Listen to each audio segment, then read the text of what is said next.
नमस्ते, हमारे चैनल में आपका एक बार फिर से स्वागत है। क्या आप जानते हैं कि ऑस्ट्रेलिया की बिजनेस काउंसिल ने कोalition के दावों को धोखाधड़ी बताते हुए खारिज कर दिया है, जिसमें कहा गया है कि लेबर एक जरूरी ऑस्ट्रेलिया पॉलिसी अपना रही है।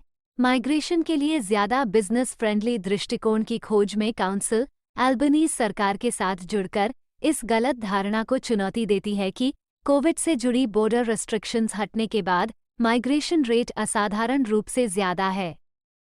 ज्यादा जानकारी के लिए हमारे साथ बने रहें और इस वीडियो को लाइक, शेयर और सब्सक्राइब करके हमारे चैनल को सपोर्ट जरूर करें। गुरुवार को लॉन्च होने वाली माइग्रेशन के जरिए ऑस्ट्रेलिया को मजबूत करना नामक आने वाली रिपोर्ट में बिजनेस काउंसिल ऑफ ऑस्ट्रेलिया उन सुधारों की जरूरत को रेखांकित करता है जो बिजनेस ओरिएंटेड माइग्रेशन को प्रोत्साहित करते हैं। रिपोर्ट में सीमा फिर से खुलने के बाद अराइवल्स में पोटेंशियल बढ़ोतरी पर चिंताओं का खंडन किया गया है और देश पर माइग्रेशन के पॉजिटिव प्रभाव पर जोर दिया गया है। रिपोर्ट का रिलीज ऑस्ट्रेलियन इंडस्ट्री ग्रुप के सीईओ इनेस विलॉक्स द्वारा व्यक्त की गई भावनाओं को दर्शाता है, जिन्होंने हाल ही में एक नेशनल प्रेस क्लब इवेंट के दौरान माइग्रेशन के अनफेयर अपमान की निंदा की थी।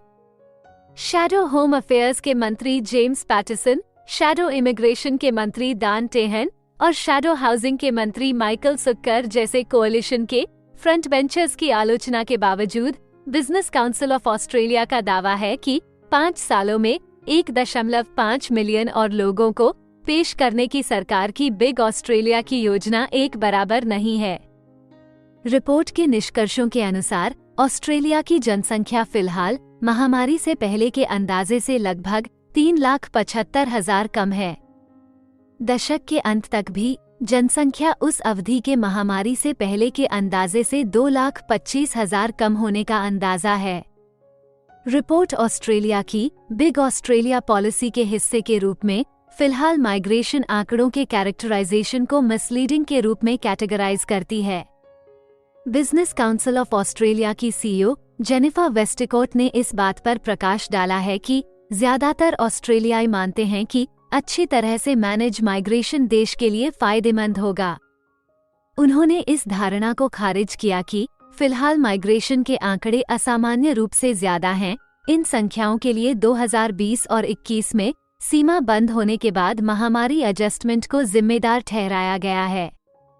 वेस्टिकॉट ने इस बात पर जोर दिया है कि चल रहे माइग्रेशन की रिकवरी के फेज के दौरान भी जनसंख्या पहले के अंदाजे से कम होने का अंदाजा है। वो माइग्रेशन सप्लाई के मुद्दों और इनसफिशिएंट योजना के लिए बलि के बकरे के रूप में माइग्रेशन के इस्तेमाल की भी आलोचना की है। एंथनी एल्बनीज का इरादा नेशनल कैबिनेट बैठक के दौरान हाउसिंग सप्लाई बढ़ाने की रणनीतियों को ठीक करने का है, जिसमें सोशल और अफोर्डेबल हाउसिंग के लिए फेडरल समर्थन में एडिशनल $2 बिलियन की पेशकश भी शामिल है। अप्रैल में home affairs minister Clare O'Neil के रिव्यू के जवाब में, जिसमें ऑस्ट्रेलिया में 1.8 मिलियन टेम्पररी वर्कर्स की स्थिति की आलोचना की गई थी, एल्बनीज सरकार का लक्ष्य परमानेंट रेजिडेंसी में तेजी लाने और संभावित रूप से माइग्रेशन की गिनती में कमी लाने के लिए एक सुव्यवस्थित 3-tiered असेसमेंट प्रोसेस शुरू करना है। बिजनेस काउंसिल ऑफ ऑस्ट्रेलिया की रिपोर्ट विभिन्न बदलावों की वकालत करती है, जिसमें बेहतर स्किल्स की पहचान, 4 साल में टेम्पररी वीजा की अवधि का स्टैंडर्डाइजेशन, पढ़ाई के लिए इंटरनेशनल स्टूडेंट्स के वास्तविक इरादे की पुष्टि करना और महंगी और ineffective skilling Australians fund levy में सुधार करना शामिल है। परिषद रेलेवेंट वीजा स्पॉन्सरशिप ऑक्यूपेशंस के अनुरूप नहीं होने के लिए फिलहाल के लेवी की आलोचना की, जिससे स्किल की कमी से असंबंधित इंडस्ट्रीज के लिए ट्रेनिंग के एक्सपेंसेस बढ़ जाते हैं।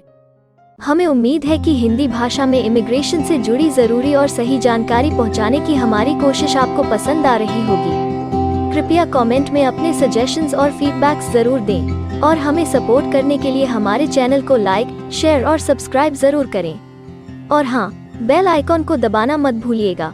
अपना कीमती समय देने के लिए धन्यवाद। एक और वीडियो के साथ आपसे फिर मुलाकात होगी।